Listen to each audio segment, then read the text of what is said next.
Это как люди гороскопы читают, типа, просто так. Типа он по гороскопу рыбы. Или стрелец.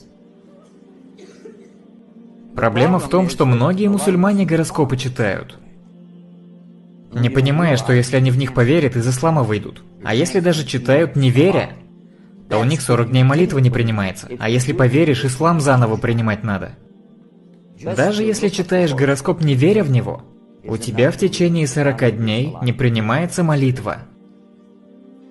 Это хадис пророка, саллаллаху алейхи вассалям. Это если ты не веришь в это.